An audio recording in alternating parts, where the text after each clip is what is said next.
bonsoir ou rebonsoir à toutes et à tous. Donc, avant de commencer mon exposé, merci d'être ici et j'espère que je vais être capable de vous intéresser. Donc, je voudrais me présenter avant tout. Alors, je suis Gaëtane Lespès et je suis enseignante et chercheur à l'Université de Pau et des Pays de l'Adour. Donc, mon domaine de recherche et mon intérêt se porte sur tout ce qui sont les métaux et les nanoparticules. Et en particulier, je cherche à comprendre comment ils vont se comporter, qu'est-ce qu'ils vont devenir, on va dire, dans notre environnement et l'environnement pris au sens très large du terme. Donc, pour ce faire, je mène une grande enquête, on va dire un petit peu comme les experts. Et mon outil d'investigation, ma loupe à moi, ça s'appelle l'analyse chimique. Donc, je suis spécialiste de chimie analytique et c'est aussi ce que j'enseigne. Et c'est voilà pourquoi vous avez ici marqué Gaëtane Lespès, professeur de chimie analytique. Peut-être que le terme est un peu, on va dire, rébarbatif ou pas très évocateur.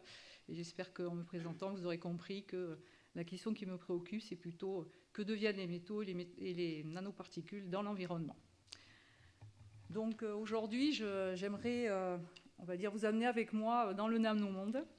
Et donc pour ce faire, eh bien, on va commencer à partir par une porte d'entrée qui s'appelle les nanotechnologies.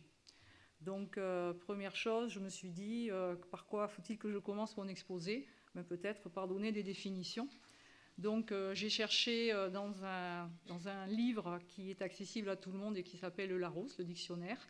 Et donc voilà la définition que l'on peut trouver dans le Larousse. Alors j'ai pris vraiment quelque chose qui est très accessible à tout le monde, à savoir ce qui est disponible en ligne. Et j'ai fait ça la semaine dernière. Donc la semaine dernière, il était indiqué que les nanotechnologies, c'est le domaine de la science, de la vocation et l'étude et la fabrication de structures qui sont appelées nano-objets, et dont les dimensions sont comprises entre 1 et 1000 nanomètres. Donc ça, c'est ce que vous pouvez lire en ligne. Alors là-dedans, il y a un terme qui a retenu mon attention, c'est nano-objet. Donc quand on cherche dans le Larousse nano-objet, je pense qu'il est écrit que voilà, le mot n'est pas connu. Donc j'ai été chercher une autre définition, et cette autre définition, je l'ai trouvée dans l'ISO, qui est l'Organisation internationale de normalisation. Et donc, cette organisation dit qu'un nano-objet, c'est un objet qui a une ou plusieurs de ses dimensions à l'échelle nano. Donc, il va falloir définir qu'est-ce que c'est que l'échelle nano. Bon, moi qui ai l'habitude un petit peu de travailler là-dedans, je me suis dit que c'était une définition qui ne me plaisait pas trop. Et je me suis permis d'en proposer une autre. Et l'autre, c'est celle que vous avez marquée ici. Pardon.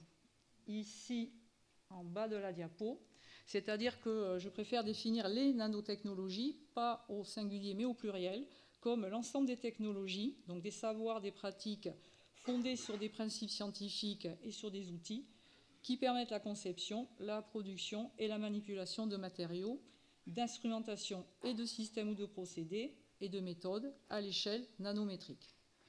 Donc, si on faisait le compte du terme que j'ai le plus répété depuis que j'ai commencé à vous parler, ça serait évidemment le terme nano. Alors, qu'est-ce que c'est qu'un nano-objet et n'est-ce qu'une question de taille? Donc, pour essayer d'illustrer ce que peut représenter l'échelle nano, donc en français, l'échelle nano, on pourrait dire l'échelle nanométrique, et puis si on fait un franglisme, on dira la nano-échelle. Donc en fait, je suis retournée dans nos plus profonds souvenirs, à savoir quand on était à l'école primaire et qu'on s'amusait à transformer des mètres en centimètres, des centimètres en millimètres. Et donc ici, alors attendez, hop, voilà, je ne me trompe pas. Donc ici, vous avez la gamme que l'on connaît, c'est-à-dire 1 millimètre, 1 centimètre, 1 décimètre et 1 mètre. Et j'ai mis quelques petites illustrations. Donc une puce. Bon, tout le monde sait ce que c'est qu'une puce. Ça fait environ 1 millimètre. Et un humain, au début de sa vie, c'est aux alentours de 50 cm. À la fin, on va dire entre 1,50 m et 2 mètres en règle générale. Et donc, du coup, alors je me rends compte que j'ai dû passer... Voilà, j'ai raté des choses. Donc, je reviens en avant. Donc du coup, si je fais l'échelle de grandeur ou de proportion entre une puce et un humain, il y a un facteur 1000. Entre 1 millimètre et 1 mètre, il y a un facteur 1000. Maintenant, je descends dans les dimensions et je vais aller de l'ordre du micron. Le micron, c'est les globules rouges, ceux qui circulent dans notre sang en ce moment.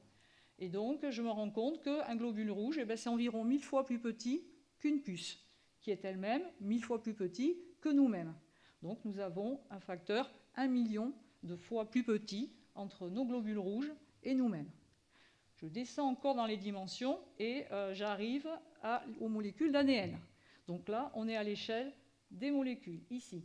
Donc déjà, nous sommes passés dans un terme dimensionnel qui s'appelle l'échelle nano, avec 1, 10, 100 et 1000 nanomètres.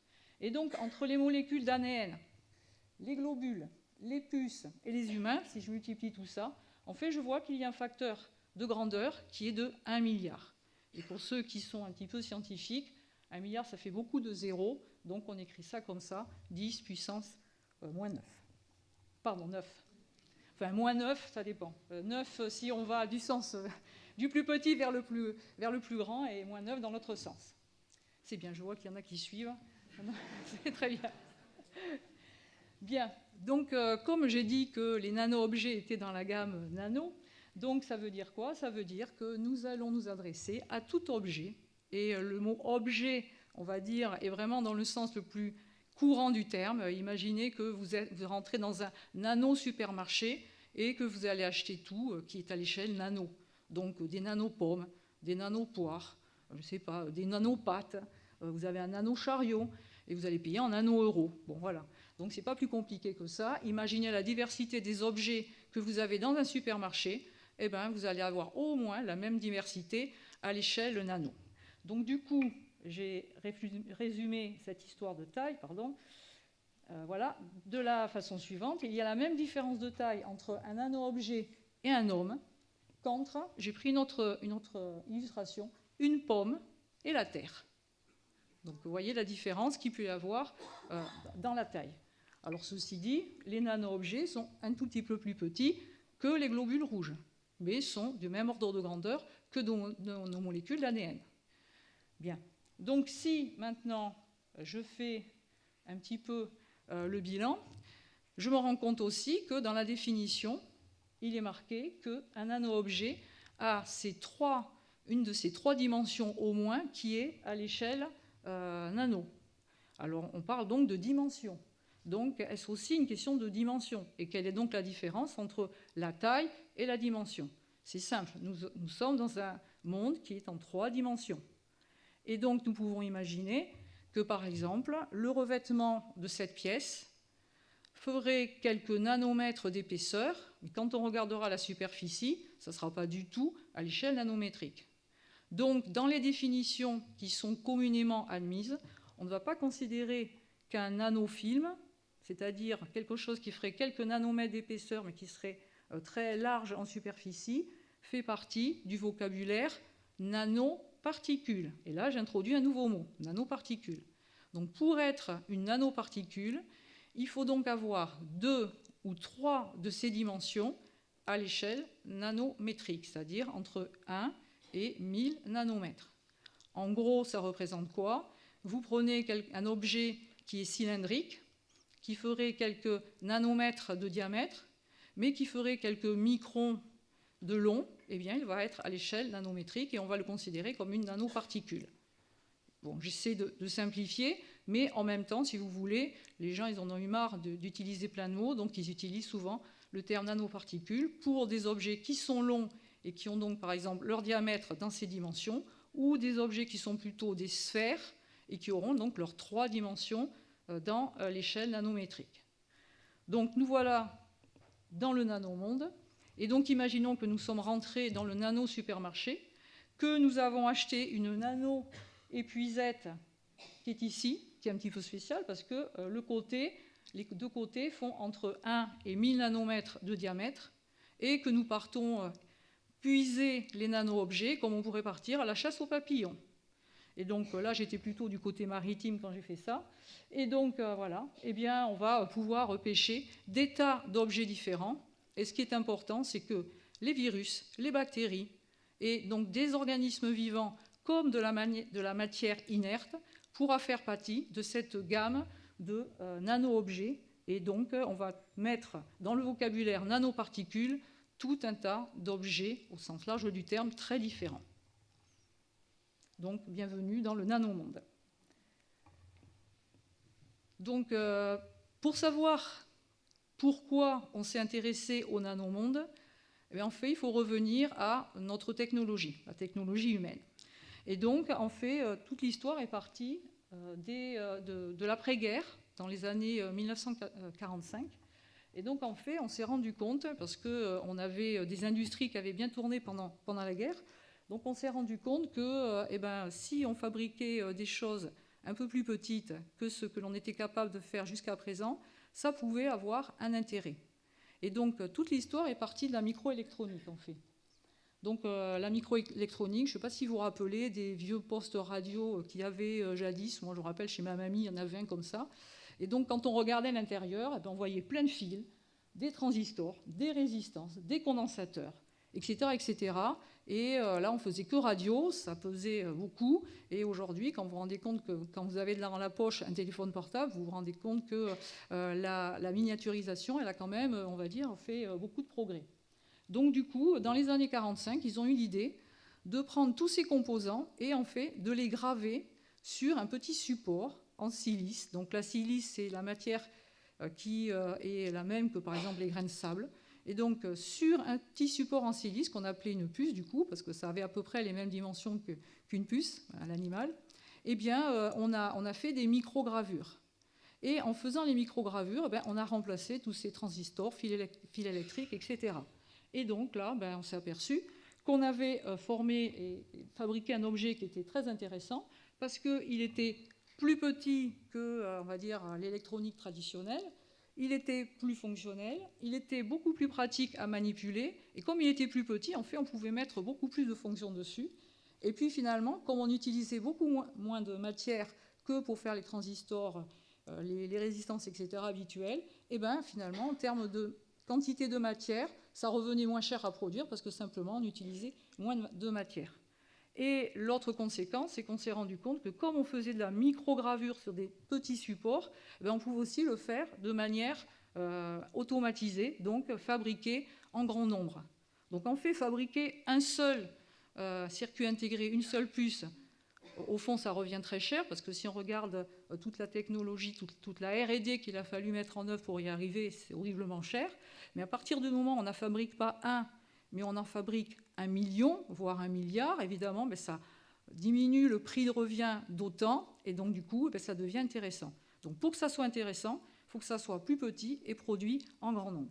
Donc voilà, on était parti dans l'ère de je miniaturise et j'arrive vers les nanotechnologies. Donc ça, c'est la microélectronique qui l'a induit. Et puis après, on s'est rendu compte que finalement, on pouvait en mettre, on va dire, dans tous les domaines qui nous intéressent. Donc voilà, dans tous les domaines industriels, dans tous les domaines domestiques. Donc c'est ce qu'on a fait. Maintenant, comment on fabriquait les nanoparticules? Parce que je vous ai parlé de circuits imprimés, donc on fait de la microgravure, mais on va avoir aussi envie de déposer des petits objets, donc des nanoparticules, sur ces circuits imprimés. Donc en fait, l'idée, c'était de prendre de la matière à l'échelle macroscopique. En gros, je pourrais dire, vous avez tous fait du jardin et vous êtes tous tombés sur un gros caillou, alors surtout près du Gave, quoi. On a des gros cailloux, donc vous sortez un gros caillou, puis là, vous commencez à casser. Et donc, on concasse la matière, on va arriver à de la poudre, et au bout d'un moment, on va arriver aux nanoparticules. Donc, en fait, voilà, jusque dans les années 80, la principale voie de fabrication des nanoparticules, c'était de prendre ce qu'on appelle un matériau en vrac. Excusez-moi, j'ai pris une traduction qui est directement de l'anglais. En anglais, on dit c'est ça, matériau en vrac. On concasse, on arrive aux poudres, et puis aux nanopoudres.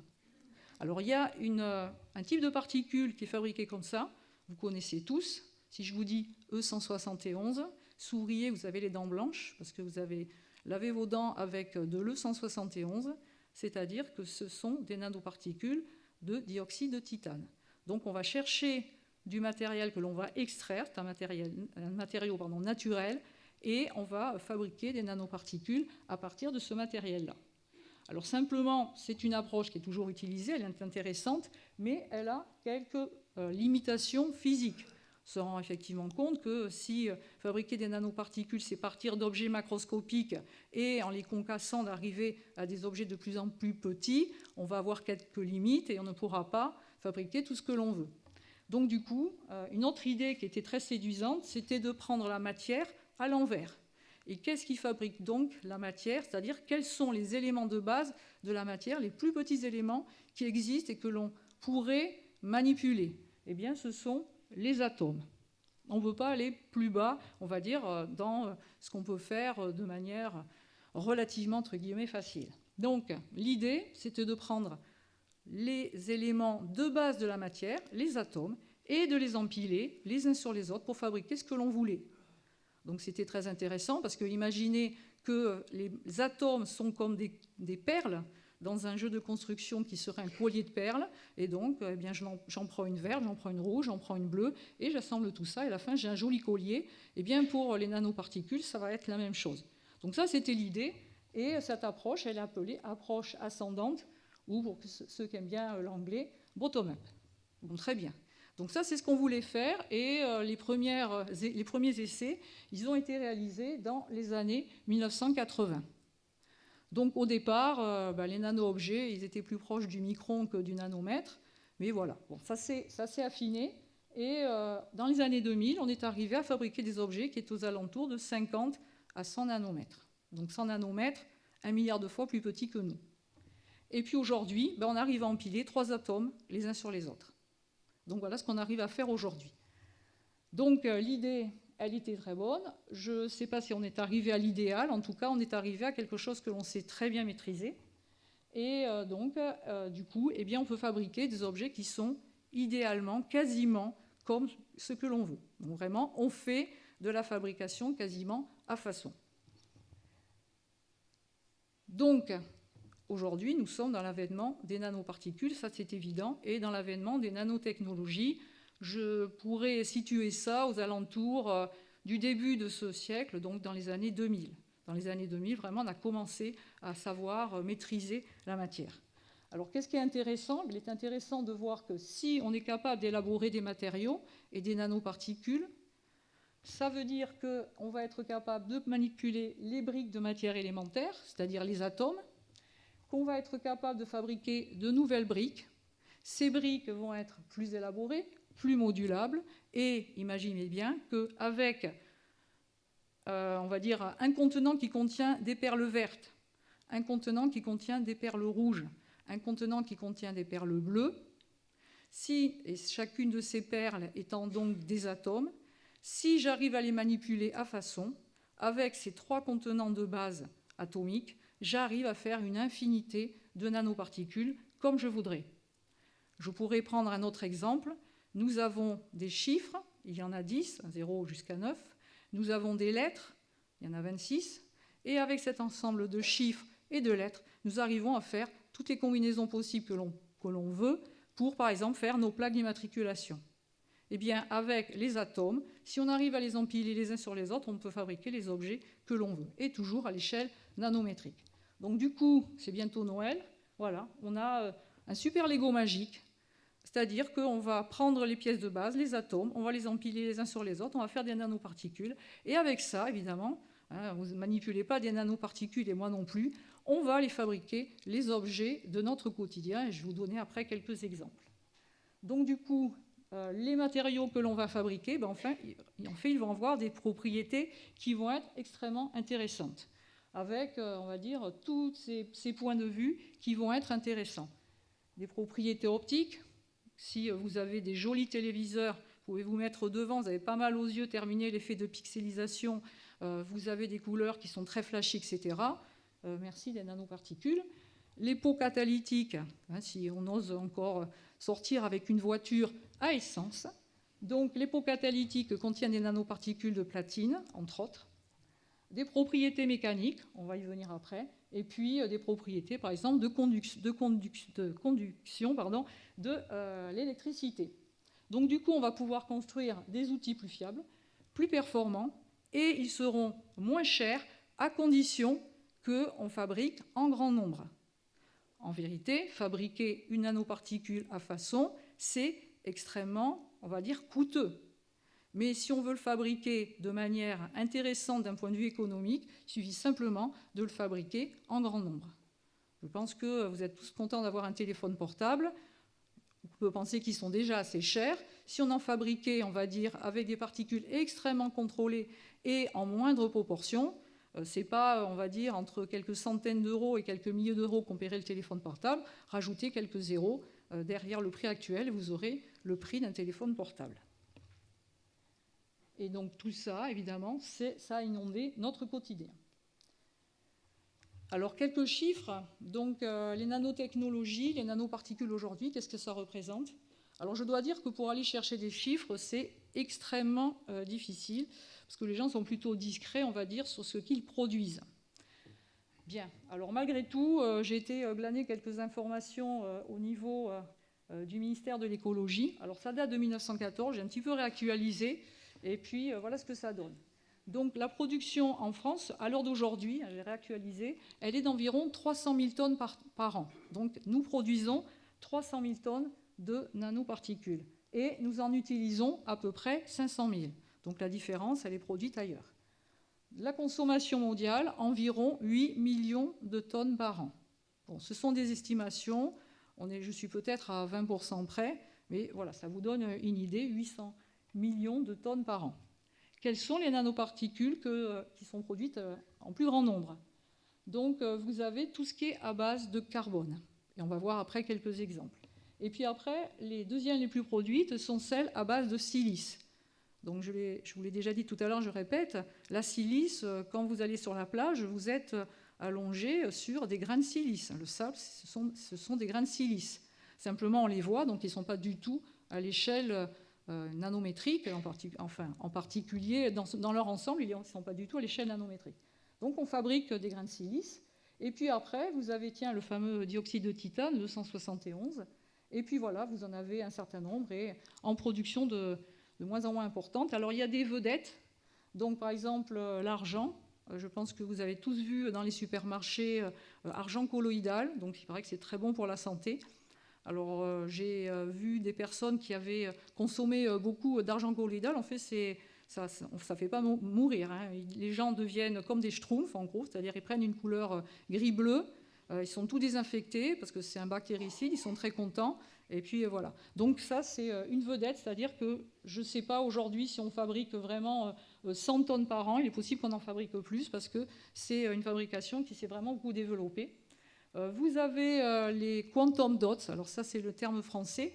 Donc anglais. En français, ça va être boîte quantique, qui sont pas mal non plus. Et puis vous avez les nanoparticules à base de platine, qui sont, par exemple, utilisées pour tout ce qui est dépollution des effluents, en particulier dans les pots catalytiques de voitures à essence. Alors, quelques exemples, on va dire plus particulièrement. Donc, j'ai parlé de nanoparticules à base de carbone. Donc, les atomes de carbone, quand on veut les agencer entre eux, en fait, ils vont former un hexagone. Et on va avoir des hexagones les uns côté des autres, pour résumer ou pour illustrer, un petit peu comme des nids d'abeilles. Donc, quand on va les agencer les uns avec les autres, on peut avoir plusieurs solutions de construction. La première, ici, donc, c'est un tube. Et c'est un tube qui est simple paroi. Donc, ce tube simple paroi, en gros, il va avoir des propriétés mécaniques où il va ressembler un petit peu à nos cheveux. C'est-à-dire que c'est quelque chose qui peut être très fin, long et très flexible. La deuxième solution technologique, c'est de les mettre les uns autour des autres, donc de faire des multiparois. Donc là, ça va plutôt ressembler à des cigarettes russes.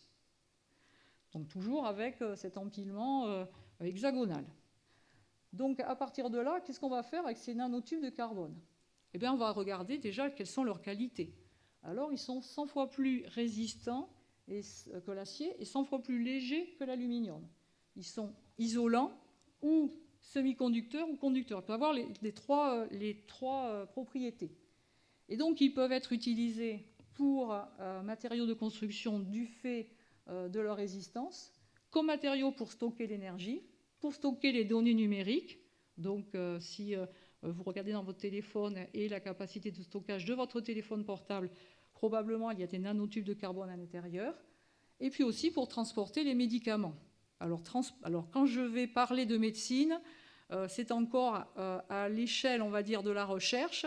Et je pense que on va dire, le tout venant à l'hôpital, on n'est pas encore forcément soigné avec des nanotechnologies et ces particules-là.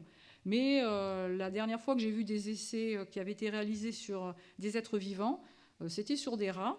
Et bon, ils ne se portaient pas trop mal a priori. Et donc, qu'est-ce qu'on avait fait? On avait chargé un médicament. Donc, on transformait le nanotube de carbone en semi-remorque, en nano-semi-remorque. Et on mettait juste donc des médicaments accrochés à l'extérieur. Et hop, on embarquait ça dans une tumeur, par exemple, qui était dans le rat. Et puis, eh bien, le médicament, la délivrance de médicaments faisait que le rat était guéri.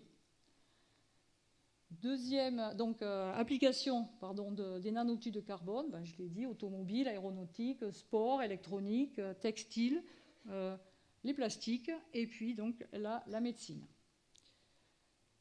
Deuxième type de particules à base de carbone, donc toujours avec cet agencement hexagonal, j'ai fait le parallèle avec un ballon de foot. Donc cette fois-ci, on va les mettre en sphère. Donc à l'intérieur, c'est creux. Donc ce type de nanoparticules s'appelle des fullerenes. Alors, il s'appelle C comme carbone et 60 parce que c'est 60 atomes de carbone, en règle générale, qui les composent. Alors, 60 plus ou moins quelque chose, mais disons une soixantaine.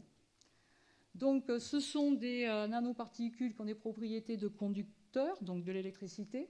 Ils sont très, très résistants et ils ont des propriétés également de lubrifiants et de nettoyage. Alors, il n'y en a pas encore dans les poudres pour les machines à laver, hein, je vous rassure. Donc ceux-là, ils sont utilisés avec les nanoparticules d'argent, ils sont très utilisés, et en particulier dans tout ce qui est le développement de photovoltaïque, c'est-à-dire l'énergie solaire, l'électronique, l'art pharmaceutique et également la cosmétique. Donc le troisième type de nanoparticules à base de carbone, donc là c'est du carbone organique. Donc soit on va être capable de construire des imitations de nanoglobules ou de nanosphères. Donc les nanosphères, c'est comme une crotte en chocolat. À l'intérieur, il n'y a pas la liqueur, mais il y aura un médicament, par exemple.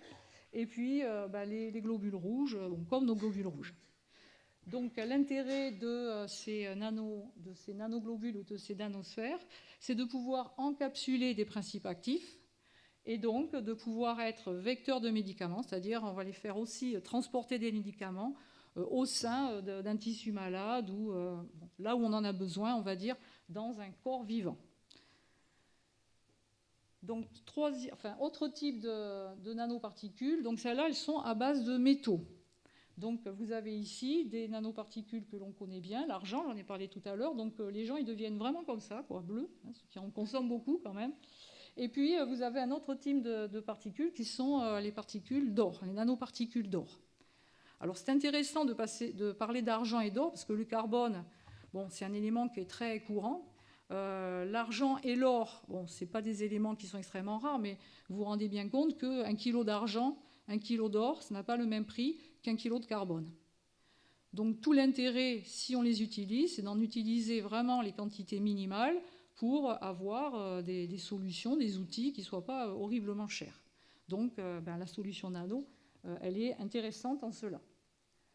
Alors on va s'en servir pourquoi? L'argent comme bactéricide. Alors par exemple, quand vous achetez des chaussettes ou des textiles, ils n'ont pas été fabriqués en règle générale très près de l'endroit où vous les achetez, donc ça serait dommage quand même d'acheter des chaussettes moisies, c'est pas très, hein, ou un jean moisi, voilà. Donc on va mettre des nanoparticules d'argent à l'intérieur. Bon, je vous rassure, à la première lessive, ça va partir à la station d'épuration. On va aussi l'utiliser en complément alimentaire. Je vous ai dit aujourd'hui, l'argent colloïdal, c'est une grande publicité pour qu'on aille mieux, en tout cas pas moins bien. Et l'or, eh bien, on le réserve plutôt au traitement anticancéreux. Les nanoparticules de dioxyde de titane, donc j'en ai parlé tout à l'heure, donc en fait ils ont des propriétés de renvoyer la lumière du jour. Et donc, comme la lumière du jour est blanche, eh bien, en fait, ils vont rendre le produit dans lequel ils sont incorporés extrêmement blanc. Donc un dentifrice blanc, c'est bien, on a l'impression que voilà, on va bien se nettoyer les dents, c'est joli d'avoir des dents blanches, donc on va en mettre dedans. Vous en avez des fois dans le sucre glace, vous en avez sur le dessus des préparations type gâteau. Vous en avez par exemple aussi dans les crèmes solaires. Et alors là, cette fois-ci, ce qu'on va faire, c'est on va utiliser la propriété de renvoi de la lumière, et en particulier des UV, pour pouvoir se protéger donc, de la lumière solaire. Et puis l'oxyde de zinc, eh ben, il va servir un petit peu de la même manière que l'oxyde de titane. Donc voilà, j'ai marqué absorbant UV en particulier. Donc on en a dans les crèmes solaires, on en a aussi dans les revêtements de façade, parce qu'on va par exemple fabriquer des vitres qui vont être auto-nettoyantes avec ce type de nanoparticules.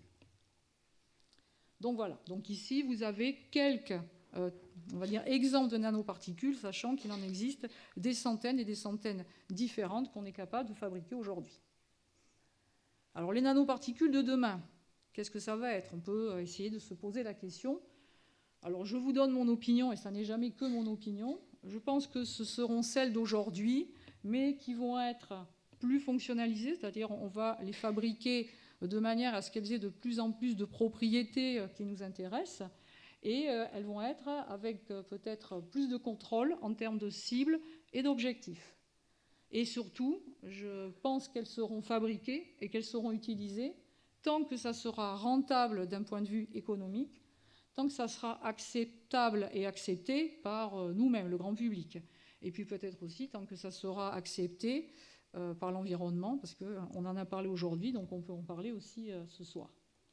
Les secteurs qui vont être le plus demandeurs et utilisateurs de nanoparticules, on voit tout ce qui se passe aujourd'hui, on est peut-être, on va dire, dans une charnière de l'humanité. Donc ce sont les secteurs de l'énergie, les secteurs des transports, en particulier, on nous dit qu'il faut que tout devienne tout électrique, donc le stockage de l'énergie, eh bien, c'est intéressant quand on commence à regarder les nanoparticules. L'environnement, on peut essayer de le préserver, donc d'éviter de le salir, entre guillemets, pour fabriquer des procédés propres, pour recycler tous nos outils, tout ce qu'on fabrique. Et donc, je dirais, j'ai fait une petite accolade ici, parce que je pense que préserver l'environnement, ça va de pair avec l'énergie et les transports. On ne peut pas faire l'un sans faire l'autre, ou en tout cas, sinon, ce que l'on fait n'est pas pérenne. Et puis, paradoxalement, on peut aussi chercher à réhabiliter l'environnement et donc à le dépolluer. Donc il y a une région du monde qui est toute l'Asie du Sud-Est, qui est extrêmement demandeuse et utilisatrice de nanoparticules. Ils ont des problèmes de pollution importants et par exemple, ils sont en train de dépolluer l'eau avec des nanoparticules d'oxyde de fer, voire même avec des filtres sur lesquels, donc des filtres en cellulose par exemple, sur lesquels sont déposées des nanoparticules d'argent. Donc l'idée ici, l'argent, ça va permettre à la fois de décontaminer d'un point de vue chimique, voilà, ça va rester dans le filtre, et d'un point de vue bactériologique, puisqu'on sait que l'argent a des propriétés biocides. Alors, une autre voie évidemment très intéressante, c'est toutes les applications en santé, c'est-à-dire imaginer des nouvelles voies thérapeutiques, par exemple contre des maladies comme le cancer, contre des maladies dégénératives. Et ici, je vous ai juste donné un exemple de nanoparticules qui ont été synthétisées dans notre laboratoire à l'Université de Pau, et avec l'idée qu'on pourrait s'en servir comme médicament pour lutter contre le cancer. Donc en fait, voilà comment elles ont été fabriquées. Mon collègue, alors c'est pas moi, je ne sais pas fabriquer des nanoparticules. Mon collègue donc a fabriqué une nanoparticule d'argent. Donc c'était une boule pleine, comme une boule de pétanque. Puis après, il a mis cette nanoparticule d'argent donc dans une solution, de manière à ce qu'il se passe deux choses suivantes. D'abord, le centre a été évidé. Donc il a enlevé l'argent qu'il avait mis à l'intérieur, et en même temps, il a recouvert la nanoparticule d'argent d'une fine couche d'or. Une fois qu'il avait fait ça, il a revêtu l'ensemble avec un acide aminé. Donc un acide aminé, c'est une molécule qui est un des constituants des protéines, donc de molécules que l'on a dans le corps. Alors pourquoi a-t-il fait ça? Parce que l'idée, c'est de rendre la nanoparticule furtive. Furtive à quoi donc? À nos défenses immunitaires. On va quand même introduire dans le corps humain des nanoparticules et il faudrait éviter que nos défenses immunitaires les détruisent trop rapidement. Donc on va les rendre furtives et pour ça, on va les recouvrir par exemple d'acides aminés ou des fois de protéines. Et puis une autre idée, là mon collègue il a fait l'un sur l'autre au cas où, il a mis de la silice parce que paradoxalement la silice aussi est ce qu'on appelle biocompatible, c'est-à-dire que les défenses immunitaires ne vont pas vraiment être excitées à voir une particule qui est recouverte de silice qui arrive dans le corps humain. Avec ça, qu'est-ce qu'on fait? À l'intérieur, puisque c'est creux, on va mettre un médicament. Donc par exemple, typiquement, la chimiothérapie, le médicament de chimiothérapie, on le met à l'intérieur de la nanoparticule. Et on va injecter, donc avec une seringue, ces nanoparticules juste à l'intérieur de, par exemple, une tumeur. Qu'est-ce qu'on va faire en suivant? On va délivrer une petite vibration ou une petite, on va dire, par exemple, un petit peu de chaleur. Alors évidemment, c'est, on va dire, inodore et pas du tout dangereux pour le patient, mais ça va donner un signal de départ à la nanoparticule. Et la silice qui est ici, et puis tout ce qui est ici, est légèrement poreux.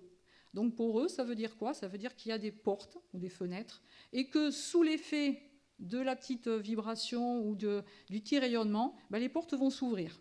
Donc elles vont s'ouvrir et le médicament, l'anticancéreux, va être délivré et va être délivré directement au sein de la tumeur. Donc on en met beaucoup moins que si on avait fait de la chimiothérapie générale, parce que la chimiothérapie, tout le corps en profite. Là, il n'y a que la tumeur qui en profite, entre guillemets. Et deuxièmement, puisque la nanoparticule est faite d'or, l'or a une propriété, c'est que dès que vous la chauffez un peu, en fait, elle va devenir très chaude. Donc c'est l'effet qui se coule. C'est-à-dire que les méchantes cellules cancéreuses, elles vont voir un produit chimique qui va les détruire, de la température qui va les détruire. Donc l'idée, c'est vraiment d'avoir un ciblage extrêmement précis de la délivrance d'un médicament et d'un facteur, et combinaison d'un facteur chimique et physique pour aller détruire une cellule cancéreuse ou une tumeur cancéreuse. Alors évidemment, la grande question aujourd'hui, c'est savoir comment on maîtrise ça, parce que la délivrance, c'est-à-dire le fait que voilà, on l'a dans une ampoule, mais il va falloir le rentrer dans le corps, c'est peut-être un des challenges, parce que si j'ai une tumeur cancéreuse en plein milieu du cerveau et que il faut qu'on me mette une nanoparticule ou un ensemble de nanoparticules en plein milieu, il ne va pas falloir se rater. Et donc ça veut dire que c'est fait de manière extrêmement précise, parce qu'il n'y a que l'injection qui arriverait à faire ça. Maintenant, la question environnementale. Parce que vous savez que rien n'est étanche, on ne vit pas dans des sous-marins. Et donc ça veut dire quoi? Ça veut dire que quand on va fabriquer quelque chose, forcément, on peut se poser la question de qu'est-ce que ça va devenir? Et à un moment donné, ça va forcément arriver dans l'environnement. Alors ce qui est intéressant, c'est de voir que finalement, les nanoparticules, on a vu qu'on s'en servait pour faire de la délivrance de médicaments. Donc elles sont capables d'aller dans des endroits, on va dire, pas faciles d'accès. Et pourquoi seraient-elles capables d'aller dans des endroits pas faciles d'accès dans le corps humain et pas dans l'environnement? Voilà pourquoi j'ai posé la question, les nanoparticules sont-elles nos nouveaux chevaux de Troie? Et on peut se poser la question, en particulier vis-à-vis de leurs propriétés. J'ai dit que c'était capable de transporter des espèces chimiques, par exemple des médicaments. C'était capable de se déplacer dans du sang, mais pourquoi donc ne serait-elle pas capable de se déplacer dans l'eau, dans l'air? Pourquoi pas dans les sols aussi, puisque les sols, il y a beaucoup d'eau qui ruisselle. De pénétrer dans les cellules vivantes, on a vu que oui, c'est capable. Et puis, on sait que leur composition, leur concentration vont être déterminants sur les effets qu'ils produiront sur ce qui les entoure. Alors, quand je parle de nanoparticules, jusqu'à présent, j'ai parlé de nanoparticules intentionnellement fabriquées par les êtres humains. Mais il faut savoir qu'en fait, il y a beaucoup plus de nanoparticules de ça, à la fois qui nous entourent, et puis vous êtes bien tous sur votre siège, et moi je suis ici, et en fait, à l'intérieur de nous-mêmes, nous avons en ce moment des nanoparticules, elles sont complètement naturelles, elles sont prévues au programme, et Dieu merci, elles y sont, parce que sinon, elles fonctionneraient beaucoup moins bien. Donc si j'essaie de faire un petit peu le dénombrement, on va dire, en termes de catégories, On va retrouver bien sûr les nanoparticules qui sont intentionnellement fabriquées par les êtres humains, toutes celles qui sont non intentionnellement fabriquées par les êtres humains, et puis toutes celles qui sont fabriquées de manière naturelle par la nature depuis fort longtemps, qui étaient avant qu'on y soit et qui le continueront après qu'on n'y soit plus. Donc du coup, ce que j'ai marqué, c'est que l'homme n'est pas le seul à fabriquer des nanoparticules. Le vent, l'eau, le gel, le feu, le volcanisme, les organismes vivants donc, sont bien capables de fabriquer également des nanoparticules. On en a même des extraterrestres. Mais évidemment, l'homme est le seul à fabriquer des nanoparticules, donc de manière intentionnelle, et évidemment, elles sont assez high-tech, et de manière non intentionnelle. Et comment donc fabriquons-nous des nanoparticules de manière non intentionnelle? À chaque fois que nous utilisons un procédé de combustion, donc en gros, c'est tout ce qui est notre chauffage, tout ce qui est nos véhicules, à chaque fois que nous avons des déchets, donc nous allons mettre en stockage des déchets. Pire, nous allons jeter des choses de manière indue dans la nature. Et que va-t-il se produire? Il va se produire donc une dégradation des matériaux et ou des déchets. Et il va y avoir la même voie de fabrication des nanoparticules que la voie descendante, c'est-à-dire que le matériau va petit à petit se fragmenter, se fragmenter, se fragmenter, et on va former des nanodéchets, donc des nanoparticules. Donc ça, c'est tout ce qu'on arrive à faire avec l'aide de Mère Nature. Le seul petit problème, c'est que ce n'était pas prévu au programme. Alors ici, j'ai remis un schéma, et donc en fait, c'est juste pour faire un petit peu un état des lieux comparatif de il y a combien de pourcentage, on va dire, de nanoparticules qui sont présents dans notre environnement. Donc ici, je vais juste présenter l'atmosphère. Et donc dans l'atmosphère, on se rend compte qu'il y a environ 89%, là encore, c'est des estimations, c'est difficile à dire, disons, une grande majorité des nanoparticules qui sont présentes dans l'environnement, ça s'appelle les particules ultrafines, qui sont d'origine complètement naturelle. C'est l'érosion éolienne. Je ne sais pas si vous avez entendu parler il y a quelques mois d'un énorme nuage de poussière qui est arrivé vers le Brésil et l'Amérique du Sud, en fait, qui venait du Sahara. Bon, c'est ça l'érosion éolienne, c'est-à-dire quand le vent balaye des surfaces de sol où il y a, on va dire, peu de végétation, et ça va créer de la poussière. Nous, on est aussi capable de faire de l'érosion éolienne, ça représente à peu près 10%. Donc imaginez toutes les activités humaines qui produisent de la poussière. Les chantiers, les mines, les activités agricoles, ça produit de la poussière.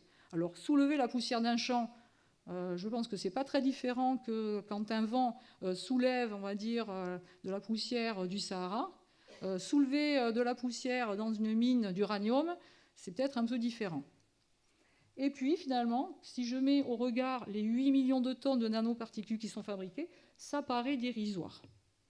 Mais moi, je voudrais vous dire ici que méfions-nous de ces chiffres. Parce que ici, ce sont des chiffres qui sont à l'échelle mondiale. Et si maintenant, on s'en va dans n'importe quelle grande ville où il y a beaucoup de chauffage, beaucoup de véhicules qui sont utilisés, et on l'a vu tous avec nos épisodes de pollution hivernale, et bien là, vous avez quand même, on va dire, une grande majorité des particules que nous respirons, qui sont des particules fabriquées par nous-mêmes. Ce ne sont pas, évidemment, des nanoparticules manufacturées, ce sont des nanoparticules non intentionnellement fabriquées, n'empêche qu'on les respire quand même. Alors, si on fait le bilan dans les eaux et dans les sols, eh bien, on n'a quasiment aucune donnée, c'est-à-dire on ne sait pas ce qui se produit. Alors, ce qui est important, c'est de se rappeler que lorsqu'on va fabriquer des nanoparticules, eh bien, elles vont rentrer dans l'environnement par tous les moyens qui leur sont bons. C'est-à-dire l'atmosphère, c'est-à-dire le sol, si ça se dépose.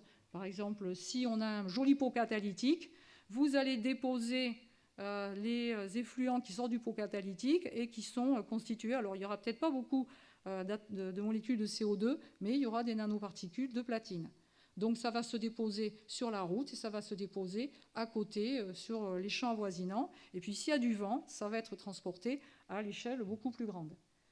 Et ici, vous avez les eaux. Alors les eaux et l'atmosphère sont bien entendu intimement liées et sont des très grands vecteurs de diffusion, on va dire, de produits au sens large du terme. Donc ça peut être des contaminants chimiques. et ça peut être aussi des contaminants à l'échelle nanométrique. Donc j'ai marqué, quelle que soit l'origine humaine, aucune nanoparticule n'a été prévue au programme de la nature. Donc mettre quelque chose qui n'était pas prévu dans un endroit qui ne connaît pas cette chose-là, ça s'appelle polluer. Et donc ça veut dire que même si on regarde au regard de l'ensemble des particules fines qui existent sur Terre, les nanoparticules, ce n'est pas prévu au programme, donc il vaut mieux, le plus que l'on peut, éviter de les relarguer. Donc ça veut dire quoi? Ça veut dire par exemple être capable de mettre en œuvre un cycle de vie. On va fabriquer un objet, on va l'utiliser, et quand on ne pourra plus l'utiliser, eh bien on va le détruire et le recycler correctement. Les seules, les seules données que l'on connaisse aujourd'hui sur l'effet, le comportement des nanoparticules, c'est plutôt beaucoup d'études en laboratoire, parce que c'est plus facile, parce qu'on maîtrise bien tout. Et les suivis environnementaux, ils sont extrêmement difficiles à mener, parce qu'en fait, on a ce qu'on appelle un effet cocktail, et que les nanoparticules ne vont pas agir toutes seules, elles vont agir avec, on va dire, d'autres contaminants, des pesticides, des métaux, tout ce que vous pouvez connaître et imaginer. Donc ici, quelques exemples de questions que l'on s'est posées. Donc ce sont des questions scientifiques, mais je pense qu'on pourrait se les poser de manière générale et elles ne sont pas réservées aux scientifiques. Donc par exemple, quels sont les rôles des nanoparticules naturelles dans l'entraînement de contamination dans les sols? Et en particulier ici, on s'est posé la problématique des sols viticoles, parce que dans les sols viticoles, il y a un composé qui s'appelle la bouillie bordelaise, qui est donc composé de cuivre en particulier. Et ce cuivre, eh bien, il est très fortement lié aux nanoparticules de sol, qui sont, voilà, vous en avez ici quelques photos. Et les nanoparticules de sol, quand vous avez des épisodes de sécheresse assez importants et puis de pluie très importante, la pluie qui tombe sur des sols secs, ça va typiquement générer beaucoup de nanoparticules. Et les nanoparticules, elles vont faire les chevaux de Troie, c'est-à-dire qu'elles vont entraîner avec elles le cuivre. Elles vont l'entraîner dans l'eau du sol, dans l'eau de ruissellement, et donc finalement tout ça va se retrouver un jour ou l'autre dans les rivières et dans nos océans. Deuxième type de question, que deviennent les fameuses boîtes quantiques qui sont dans nos ordinateurs, dans nos écrans, lorsque par exemple, eh bien, ça pourrait se retrouver dans les eaux, dans l'environnement? Donc comment ça va se conduire? Il faut savoir que dans ces boîtes quantiques, on a du cadmium, et le cadmium, c'est un des 3 éléments de la classification périodique, c'est-à-dire de tous les atomes qui existent sur Terre, c'est un des 3 éléments qui ne produit que des effets toxiques, c'est-à-dire le cadmium n'est jamais utile pour aucun organisme vivant. Et puis, dernier exemple, je vous en ai parlé tout à l'heure, les fameuses nanoparticules qu'on appelle aussi des nanocoquilles, vu qu'elles sont vides, donc hors argent. Et est-ce qu'elles peuvent pénétrer dans des cellules vivantes et comment elles pénétreront? Donc ce que je ne vous ai pas dit tout à l'heure, c'est qu'en fonction de l'enrobage, est-ce qu'on a juste mis de la silice, est-ce qu'on a juste mis un acide aminé ou est-ce qu'on n'a rien mis du tout? On va voir qu'elles ne vont pas rentrer dans les cellules vivantes de la même manière. Et si on va en faire un vecteur de médicaments, il faut mieux quand même optimiser ce passage-là, c'est-à-dire faire en sorte que les nanoparticules soient capables de rentrer le plus possible dans les cellules vivantes. Donc pour terminer, j'ai écrit un petit texte que je vais me permettre de lire. Donc voilà, je voulais vous dire qu'en 1959, donc, il y a un monsieur qui s'appelait Richard Feynman, qui a été prix Nobel de physique en 1965, qui avait dit la chose suivante: « There is plenty of room at the bottom ». Donc cette phrase, elle est un peu énigmatique, surtout si certains d'entre vous ne sont pas très, on va dire, habitués à l'anglais. En fait, on pourrait la traduire par « il y a plein de places en bas ». Alors, il y a plein de places en bas. Certains ont vu qu'il était précurseur des nanotechnologies, etc. Je pense plutôt qu'il a voulu dire que, en fait, si on était capable un jour de manipuler l'atome, alors on serait les rois du monde. Donc, voilà maintenant qui est possible, puisque nous pouvons jouer sur les briques élémentaires de la matière pour créer donc des objets uniques, les nanoparticules. En effet, les nanoparticules, puisqu'on arrive à dénombrer le nombre d'atomes qu'il y a en leur sein, parce qu'elles sont tellement petites en termes de taille, que finalement l'empilement est suffisamment petit pour que les propriétés quantiques de l'atome ne disparaissent pas dans une foule d'atomes. Donc voilà pourquoi les nanoparticules ont des propriétés qui sont extrêmement intéressantes. Donc, je ne sais pas si vous avez lu quelques bouquins d'anticipation, si vous avez vu les ordinateurs quantiques, voilà, nous y sommes, nous y sommes. Alors, est-ce que ce n'est pas un rêve que nous avons réalisé? Certainement, parce que les objets créés, ils sont très extraordinaires, on va dire ça comme ça, c'est-à-dire en dehors de l'ordinaire, et qu'ils ont des propriétés que ne peuvent pas avoir les objets que l'on fabriquait à l'échelle macroscopique et sans l'aide des nanoparticules. Donc les nanotechnologies ont donc aujourd'hui envahi notre quotidien. Pour moi, et je pense qu'il faut toujours avoir de l'espoir, donc pour le meilleur, vous l'avez vu avec par exemple les nanoparticules à visée thérapeutique, et espérons pas pour le pire, et je pense que là, c'est juste de notre responsabilité pour que ça ne devienne pas pour le pire. Il reste encore beaucoup à faire.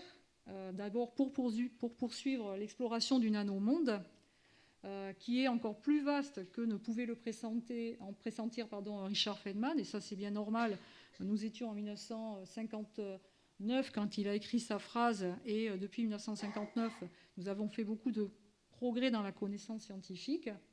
Et en fait, voilà pourquoi on dit les nanotechnologies, parce que ça ne s'adresse pas qu'à une seule technologie, ou une seule science, c'est plusieurs disciplines de la science qui sont concernées par les nanotechnologies, la physique, les mathématiques, la chimie, la biologie, et puis bien d'autres encore que j'oublie. Donc du coup, avons-nous les moyens aujourd'hui, nous, l'humanité, de pouvoir progresser, de pouvoir faire des nanoparticules notre allié, non seulement à nous, mais à notre environnement, parce que nous sommes dans l'environnement, il ne faut pas l'oublier. J'espère que oui, j'espère que science ne sera pas sans conscience. Et donc voilà pourquoi j'ai terminé en disant « Les innés ne mènent-elles pas aussi au nanomonde ?» Donc voilà, je voudrais juste vous remercier, et puis vous n'êtes pas partis, alors merci.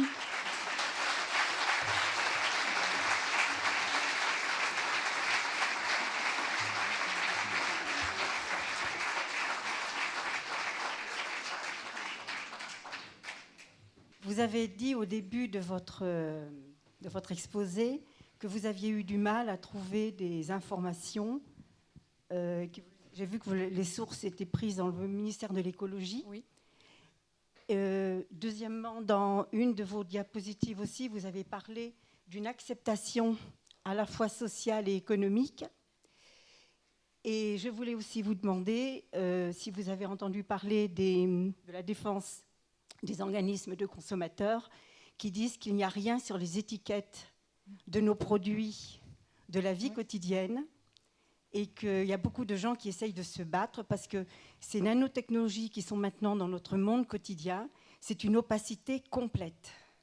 Alors, je réponds à votre dernière question. Oui, je suis au courant. Et donc, en fait, il faut savoir que notre Assemblée nationale crée des groupes, on va dire, de réflexion, et qu'il y a un groupe de réflexion qui, justement, qui a été créé sur comment mettre en œuvre une information sur les étiquettes des produits que nous consommons. Parce que c'est bien joli, quand il y a marqué E171, qu'est-ce qu'on fait? On ne l'utilise pas, on l'utilise, voilà. Donc, en fait, ils m'ont invité, c'est pour ça que je suis au courant, et en fait, c'est très difficile, quand on est scientifique, de communiquer, et en fait de communiquer de manière, comment dire, de le faire de manière juste. Moi j'ai beaucoup de collègues qui refusent de communiquer parce qu'en fait c'est pas ni blanc ni noir, ni bien ni mal, ni chaud ni froid. C'est-à-dire on est dans un gradient, on va dire, entre le noir et le blanc.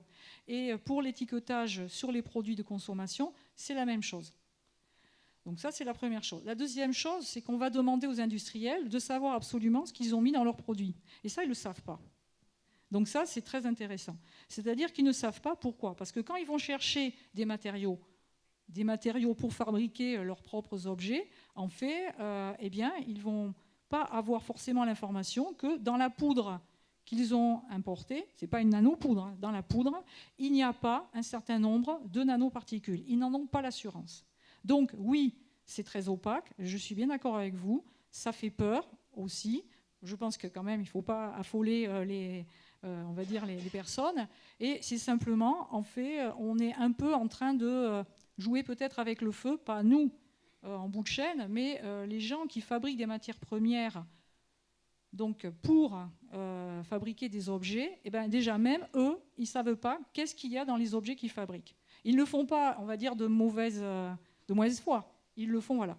Et ça m'amène à dire qu'aujourd'hui, en fait, il faudrait bien avoir des outils de contrôle et que ces outils de contrôle, ils sont nécessairement analytiques, c'est-à-dire c'est de l'analyse. Il faudrait bien avoir ces outils de contrôle-là. Or, il y a très peu de laboratoires qui savent faire ça. Ça, c'est la première chose. Et deuxièmement, ça va revenir horriblement cher d'aller contrôler tout le monde. Donc, les gens, ils n'ont pas envie d'avoir des produits dans lesquels on va venir chercher les nanoparticules, puis on va leur dire « Ah ouais, vous avez des nanoparticules, ah ben, il faut falloir que vous les déclariez. » Parce que c'est ça, aujourd'hui, il y a obligation de déclaration. Donc, en fait, c'est exactement comme une personne qui se saurait malade, mais qui aurait tellement peur qu'un personnel de santé lui dise « Tu es malade », qu'elle préférera ne pas savoir. Donc, il y a aussi ça qui arrive chez les industriels. Voilà. Je ne sais pas si j'ai répondu à votre question.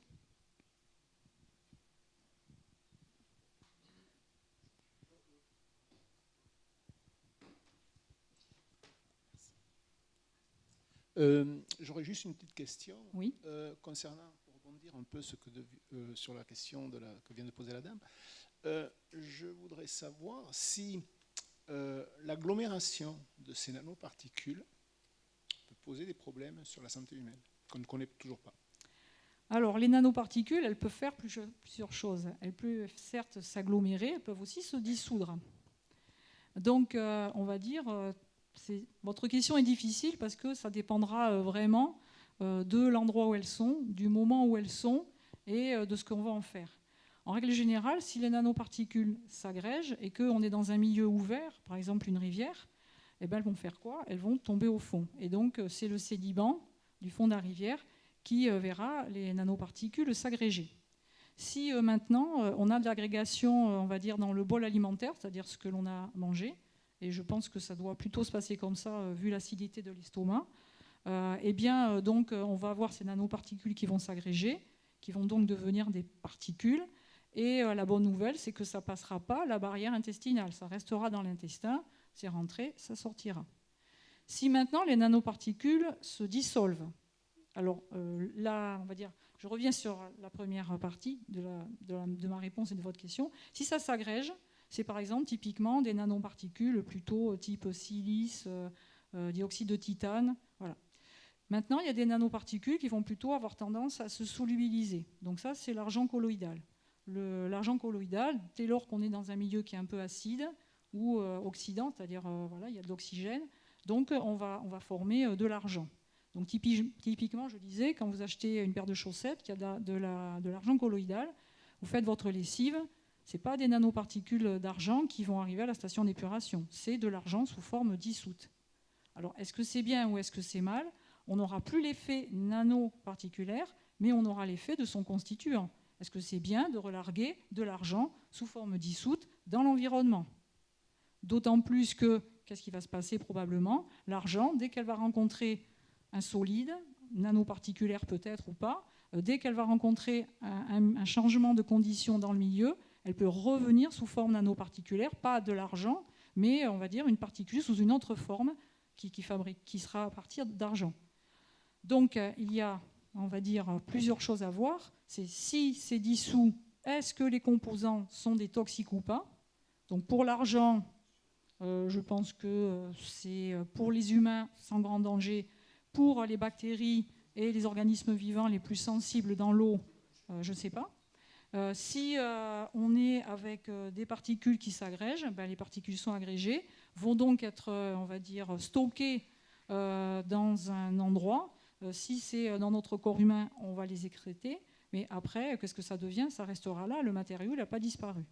Donc voilà, donc votre question était très intéressante. Simplement, si vous voulez, comme je disais tout à l'heure, il faut vraiment se mettre dans un cas particulier, qu'est-ce que ça devient? Par exemple, nous, on a regardé ce qu'un quantum dot, donc c'est une nanoparticule qui contient du cadmium, qu'est-ce que ça pourrait bien devenir si ça arrivait dans un sol? Alors il est évident que le quantum dot, il ne va pas sortir de votre écran de téléphone portable et se dire oh, je vais aller me balader dans le sol. Évidemment que non.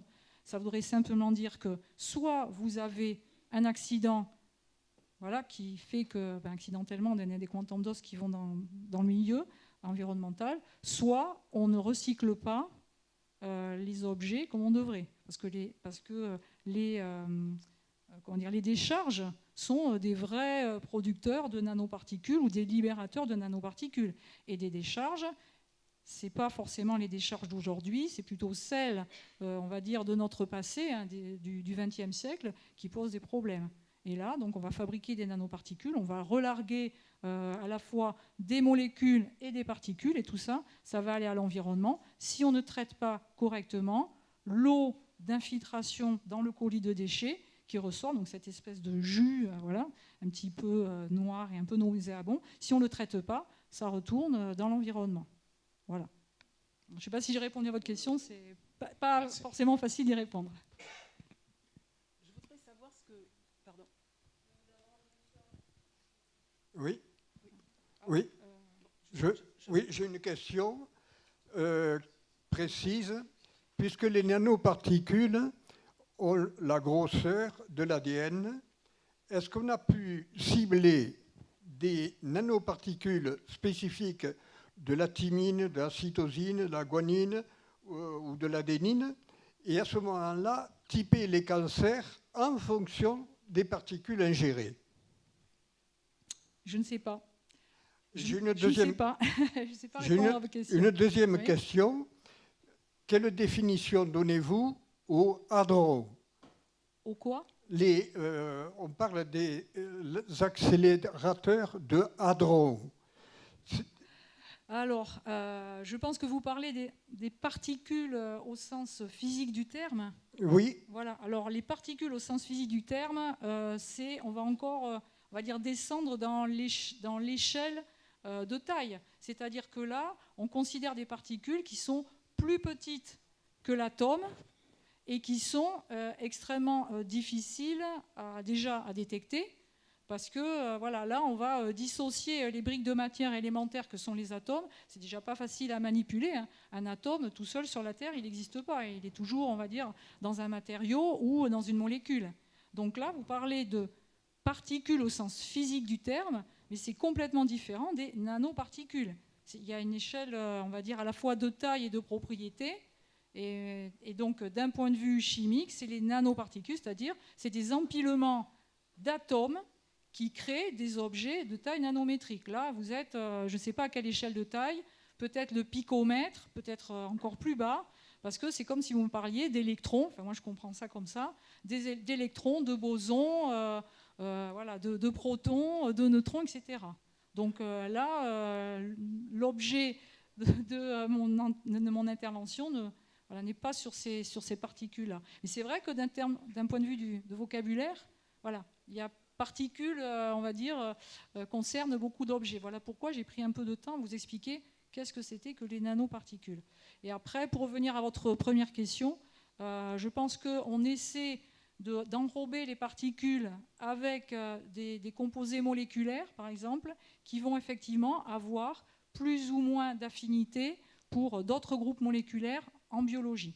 On peut faire ça, et donc du coup, deux entités moléculaires vont se rencontrer, vont bien s'aimer, entre guillemets, mais le premier est un composé moléculaire qui est dans un corps vivant, et le deuxième est un composé moléculaire qui enrobe une nanoparticule. Voilà. Après, je ne sais pas où ça en est de cette finesse de manipulation-là. Donc il n'y a pas d'études qui fassent une relation entre les cancers et les nanoparticules? Non. Les nanoparticules sont vraiment utilisées pour faire les transporteurs routiers, si je peux dire ça comme ça, c'est-à-dire pour délivrer un médicament au sein d'un tissu qui en a besoin et voir s'il faut détruire ce tissu, de rajouter à l'effet destruction chimique une destruction physique avec, par exemple, un effet de température. Oui, mais pourtant, on parle bien dans les particules du diesel, oui, d'une notion cancérigène. Donc, il y a une relation entre les nanoparticules et le cancer. Oui, bien. Alors, oui et non. Donc là, c'est un autre type de nanoparticules. Là, moi, je vous parlais des nanoparticules manufacturées qui sont manufacturées à dessein, c'est-à-dire plutôt pour soigner des cancers que pour les provoquer. Bon, qu'est-ce qui va provoquer un cancer? Alors, en gros, je pourrais faire un parallèle en disant, voilà, vous marchez, vous êtes en train de marcher sur la route et vous avez un petit caillou qui vous rentre dans la chaussure. Ce petit caillou qui vous rentre dans la chaussure, imaginons que vous n'ayez pas les possibilités de vous arrêter pour sortir votre petit caillou de la chaussure, donc il va vous embêter. Il ne va pas forcément vous procurer une douleur absolument horrible. Il va juste vous embêter. Et donc il va gratter, il va gratter, il va gratter. Et quand vous aurez fait plusieurs kilomètres avec votre petit caillou dans la chaussure et que vous enlèverez votre chaussure, vous allez peut-être être surpris du résultat, c'est-à-dire que vous aurez une grosse inflammation. Donc les nanoparticules, elles vont faire la même chose, c'est-à-dire qu'elles vont rentrer dans le corps humain et elles vont y rentrer par la barrière intestinale ou par les voies pulmonaires. Et donc elles sont tellement petites qu'elles vont arriver à rentrer et passer ces barrières, parce que disons que imaginons, si ici la salle représente une cellule, vous imaginez faire rentrer un semi-remorque dans la salle sans la détruire, c'est juste pas possible, c'est trop gros. Seulement, nous sommes bien tous rentrés, et si nous représentons des nanoparticules, ça veut dire que nous avons réussi à rentrer dans la cellule sans la détruire, parce que nous avons l'ordre de grandeur qu'il faut pour y rentrer. Donc c'est exactement ça qui se passe, c'est-à-dire que les barrières sont passées parce que la particule n'est pas trop grosse, et elle rentre à l'intérieur. Et une fois qu'elle est à l'intérieur du corps humain, et bien là, elle va être redistribuée dans tout le corps humain. Pourquoi? Parce qu'on a la circulation sanguine, donc, qui va faire que ça va être redistribué dans tout le corps humain et qu'il y a des parties de notre corps qui vont plus ou moins les stocker. Donc, ça va provoquer, comme le petit caillou dans la chaussure, une irritation.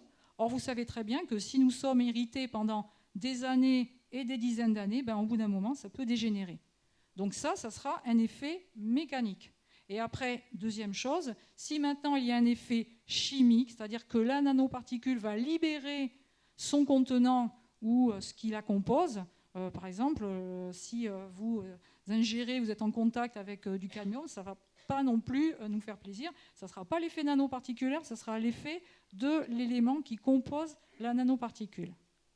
Voilà. Et c'est cet effet d'irritation plus éventuellement d'effets chimiques de ce qui compose la nanoparticule qui fera qu'au bout d'un moment, ça va provoquer des cancers.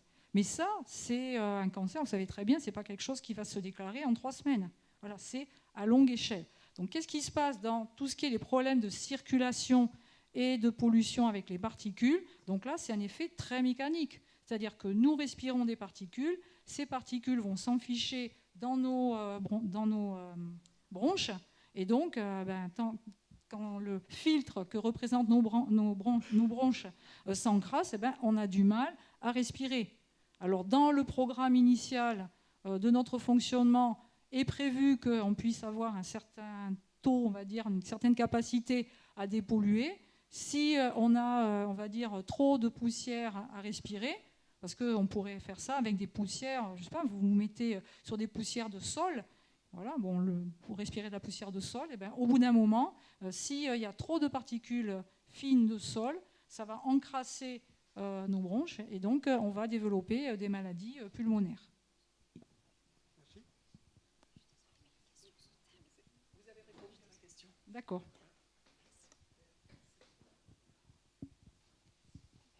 Aujourd'hui, le challenge le plus important de la planète, c'est de supprimer les gaz à effet de serre. Ça résoudrait beaucoup de choses. Est-ce que les nanoparticules pourraient le faire et est-ce que ça a été étudié? Alors, les nanoparticules sont censées pouvoir le faire déjà, puisque quand on utilise des pots catalytiques, donc les pots catalytiques, ils sont avant tout faits pour limiter les émissions de gaz à effet de serre. Donc, je n'ai pas été faire, on va dire, d'études et de mesures. Bon, j'imagine que ça doit marcher. Le souci, c'est qu'on va libérer, parce que les pots catalytiques, il va y avoir une usure, et on va libérer des nanoparticules. Donc en fait, je pourrais répondre à votre question en vous disant, si je me pose la question à moi, je préfère mourir de quoi? Je préfère mourir d'un cancer ou d'une gangrène? je dirais, je préfère mourir le plus longtemps possible, et puis si possible, en mangeant au restaurant, là, je pique le nez dans l'assiette ou dans mon sommeil, quoi. Donc voilà. Donc en fait, il faudrait avoir une approche globale, c'est-à-dire se dire que ce que l'on va faire va résoudre un problème et on va en créer un autre. Et en fait, c'est ça le souci. Et aujourd'hui, par exemple, sur les platinoïdes, c'est-à-dire les éléments, le platine, le rhodium, qui sont utilisés dans nos pots catalytiques, il y a zéro donnée. Zéro donnée. C'est-à-dire on ne sait pas quels sont les niveaux de concentration et où ça va se déposer sur les sols. Donc, ça, c'est quelque chose à faire. Alors, voilà, c'est quelque chose qui est à faire au niveau français déjà. Or, au niveau français, on dispose d'un super outil qui s'appelle le réseau des mesures de la qualité des sols. C'est-à-dire que la France est quadrillée par des mailles qui font une vingtaine de kilomètres de carrés, et au centre duquel, tous les 12 ans, on va prélever du sol. Et ce sol, on l'analyse. Et après, on le met dans une bibliothèque de sol. Donc, ce qu'on a fait, c'est la deuxième fois qu'on rééchantillonne le sol partout en France. Et donc, les sols, évidemment, les nanoparticules, le platinoïde, etc., c'est peut-être quelque chose qu'on n'a pas fait dans les années 2000. Peut-être que maintenant, c'est quelque chose pour lequel il est pertinent de se poser la question et de revenir même sur les échantillons de sol qui sont déjà en pédothèque des années 2000, faire ça maintenant, et là, on aura un état des lieux. Parce que ce que j'ai dit, le problème, c'est qu'il n'y a pas... on ne sait pas ce qui se passe. On sait que, par exemple, on trouve du titane, on trouve de l'argent, on trouve peut-être d'autres métaux encore dans, par exemple, la Seine, en aval de Paris, dans la Loire, dans la Garonne, mais d'où ça vient, d'où c'est passé, voilà, on ne sait pas. Et là, je vous cite, il y a 4 études. Voilà. Bonjour, donc merci beaucoup pour cette présentation sur les nanoparticules. Voilà, moi j'ai une question. Alors ça fait un peu écho à un cache investigation qu'il y avait sur le plastique, et on a vu donc à la fin du reportage qu'il y avait donc un recyclage du plastique où au-delà de certains ppm, il y avait certains plastiques bromés qui passaient quand même dans le recyclage du plastique, ce qui veut dire qu'à la fin on avait une plastique recyclée mais avec du brome et d'autres contaminants, on va dire, chimiques. Et quand on voit les particules avec du titane et d'autres espèces chimiques qui sont très intéressants pour la nanomédecine, mais peut-être pas pour certaines, et qui seraient polluantes en fait pour notre corps humain. Donc je voulais savoir si demain on pourrait mieux recycler, par exemple, ou déjà recycler ces nanoparticules. Et voilà, et si la multiplication de tous ces déchets recyclés qui vont être de plus en plus complexes avec plein de matières chimiques, est-ce que c'est viable pour l'avenir? Et voilà. Je pense que les nanoparticules fabriquées intentionnellement, donc on l'a vu, ça représente finalement, on va dire peut-être une faible quantité, 8 millions de tonnes par rapport à, je pense, tout le tonnage général des déchets qu'on génère. Et je crois bien qu'il faudrait, on va dire, pas sectariser, dire on va faire quelque chose pour les nanoparticules. Je crois qu'il faut faire quelque chose pour tout ce que l'on produit, de manière générale. Et se dire qu'on est dans l'idée d'un cycle de vie. Alors Dieu merci, je pense quand même que cette idée-là, elle arrive auprès des gens qui sont directement concernés par ça. Ça veut dire quoi? Ça veut dire que je vais prendre des matériaux, et ces matériaux, nécessairement, ils sont sur la Terre. Là encore, je n'ai pas dit, mais vous savez, Lavoisier l'a dit, rien ne se crée, rien ne se perd et tout se transforme. Donc en fait, nous ne faisons jamais que prendre de la matière qui existe déjà sur notre bonne vieille Terre et de la transformer en autre chose. Donc l'idée, c'est le cycle de vie des matériaux, c'est-à-dire je prends cette matière première, j'essaie de la prendre de la manière la moins impactante possible pour tout ce qui est aux alentours. Je vais fabriquer des objets avec, je vais utiliser ces objets de manière correcte, c'est-à-dire il y a un mode d'emploi et j'en sors pas. Je vais éviter de faire, on va dire, une utilisation un peu bizarre ou pas prévue à cet effet. Par exemple, je ne veux pas aller brûler mon téléphone portable dans le fond de mon jardin quand j'en voudrais plus. Et donc, une fois que j'ai terminé, que j'estime que mon outil voilà, il est soit obsolète, soit il est cassé, eh bien, je vais le remettre dans le circuit de son cycle de vie, c'est-à-dire pour le détruire et pour réutiliser la matière avec laquelle il était fait. Et c'est ça qu'il faut avoir comme idée. Ça veut dire que ça repose finalement sur, on va dire, de l'honnêteté citoyenne au sens large du terme. Et évidemment, il faut que les industriels ils jouent ce jeu-là aussi. Alors, comme il y a certains matériaux qui sont de plus en plus chers, par exemple, le cuivre est devenu une denrée rare, donc en fait, les industriels voient très très bien l'intérêt d'aller recycler ça. Et puis, nous, comment on peut agir sur les industriels? Eh bien, si, par exemple, on décide de ne plus acheter d'eau en bouteille plastique, eh bien, que ça ne se vend plus, eh bien, ça ne se fabrique plus. Et voilà, nous avons le pouvoir, nous, je dis à chacun d'entre nous. On ne veut plus de ça, on ne l'achète plus, ça ne sera plus fabriqué. Voilà. Donc, alors après, facile à dire, parce qu'il faudrait que tout le monde joue le jeu, mais peut-être que c'est en train d'arriver petit à petit.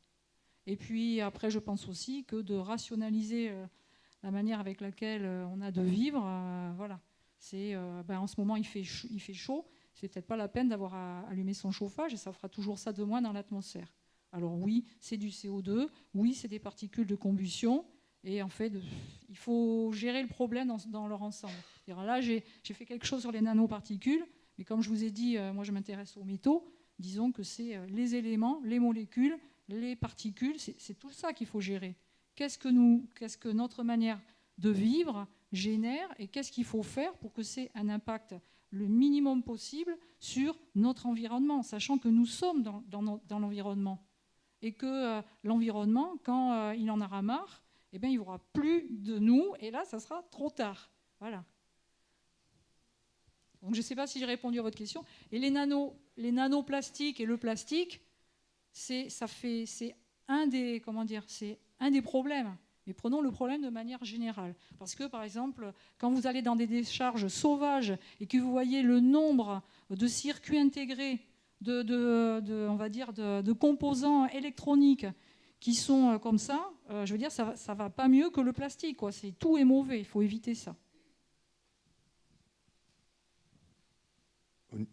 Au niveau agricole, on voit disparaître les produits phyto de plus en plus, et c'est plutôt une bonne chose. Est-ce qu'on peut espérer qu'avec les nanoparticules, on puisse voir le traitement agricole pour protéger les plantes d'une façon ou d'une autre arriver dans ce monde-là? J'aurais tendance à répondre un peu de la même manière que j'ai répondu à la dame qui est juste à côté de vous, c'est-à-dire que pourquoi les nanoparticules seraient-elles moins mauvaises que les molécules? Alors la différence, c'est que une molécule chimique, elle va se dégrader. Mais des fois, elle va mettre longtemps à se dégrader. Et puis des fois, les produits de dégradation sont pires que la molécule de départ. Les particules, ça dépend vraiment de quoi elles sont faites. Mais si elles sont faites d'éléments chimiques, les éléments chimiques, vous savez, ils étaient là quand le Soleil s'est créé et ils seront là jusqu'à la fin des temps. Donc pourquoi les nanoparticules seraient moins mauvaises ou meilleures, on va dire, que d'autres traitements? Je crois que là encore, il faut rationaliser notre manière de voir l'agriculture. Et moi, je tiens vraiment à ne jeter la pierre à personne parce que voilà, je veux dire que si on commence à jeter la pierre sur telle ou telle catégorie de gens en disant que, mais moi la première, hein, j'ai un téléphone et dans le téléphone, j'ai des nanoparticules. Je ne sais pas, dans ce que j'ai, je pense que j'ai des nanoparticules. Voilà. Donc en fait, on est un peu prisonnier de notre monde. Mais comme je l'ai dit, le pouvoir que l'on a, c'est si on est conscient de ça, alors faisons en sorte de moins vouloir ou de ne plus vouloir acheter certains produits. Et là, c'est l'économie qui va faire tout le reste. Voilà. Donc les nanoparticules, non, je ne crois pas que ça soit, on va dire, le miracle de rien. C'est intéressant, par exemple, pour la nanomédecine. Et je ne vous ai pas parlé encore de nanomédecine nucléaire. Parce qu'on va par exemple fabriquer des nanoparticules qui sont avec des éléments chimiques qui sont radioactifs. Ah bon. Mais c'est délivré de manière au compte-gouttes et juste la bonne dose. Comme vous savez, c'est la dose qui fait le poison. Et là, on ne cherche pas à empoisonner le bonhomme ou la bonne femme. On cherche juste à empoisonner, par exemple, la tumeur. Donc là, en ça, les nanoparticules sont intéressantes. C'est-à-dire, regardons juste la dose que nous utilisons. Et ça, c'est vrai pour les nanoparticules et pour tous les produits, y compris en agriculture.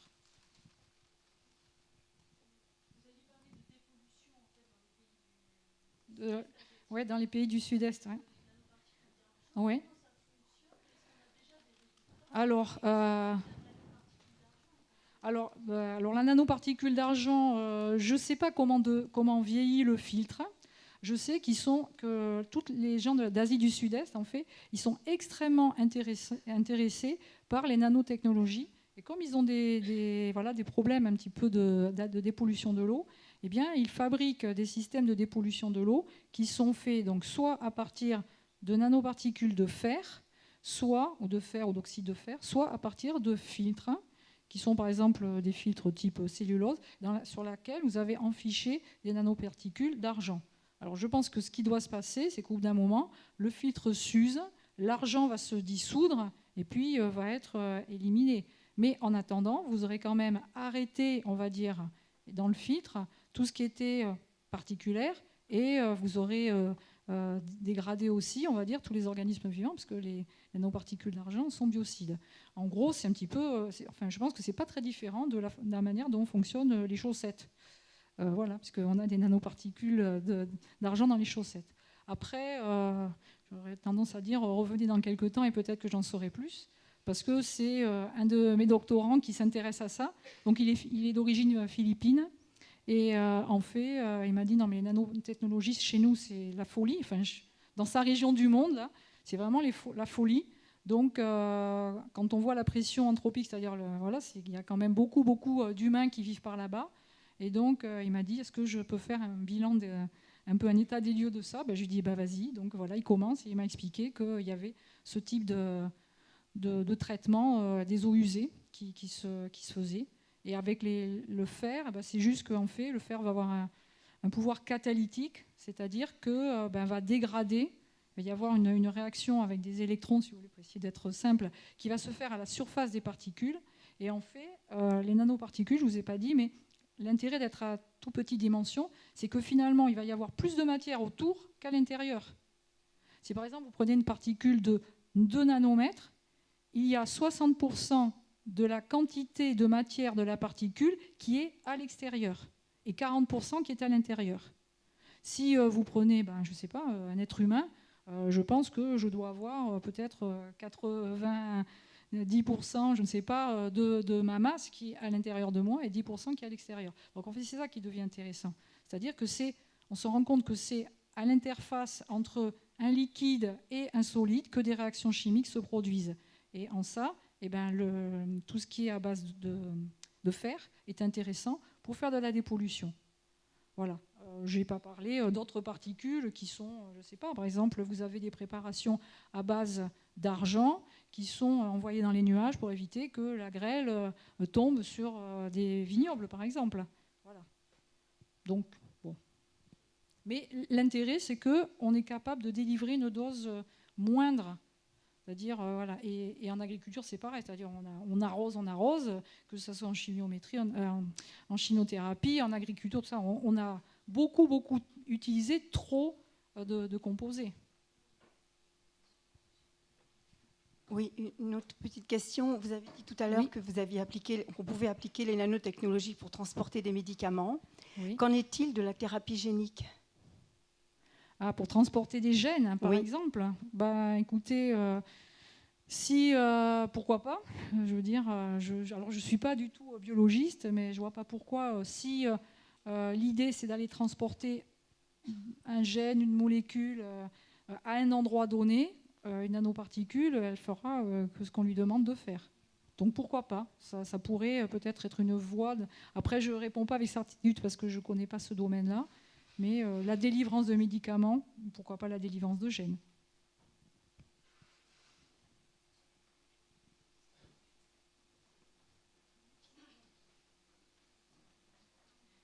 Je continue ou pas ?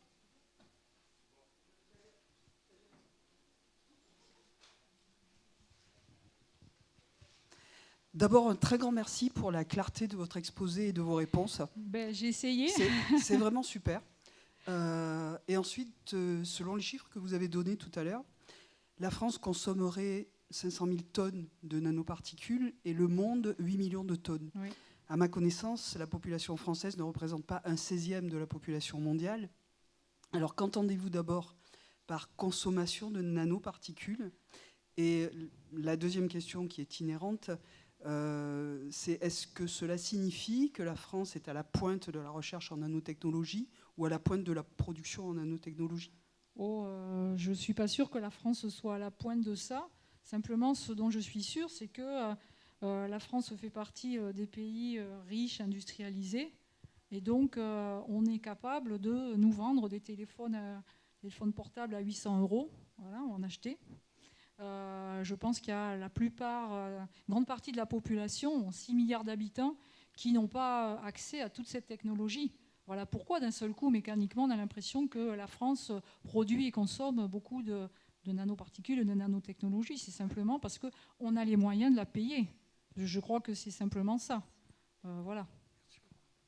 Mais après, là encore, les chiffres, à prendre avec des pincettes, parce que je voulais vous en donner, mais j'ai vraiment eu beaucoup de mal, puisque je vous ai dit que voilà, c'est un peu sensible d'aller chercher ces chiffres-là. Ce que je sais simplement, c'est que la DGSI, donc voilà, on va dire un peu nos services secrets, quelque chose comme ça, considère que c'est vraiment quelque chose qui est, on va dire, très à protéger d'un État à l'autre. Vous savez très bien qu'un État n'a jamais aucun ami, n'a que des partenaires. C'est pas moi qui l'ai dit, c'est eux.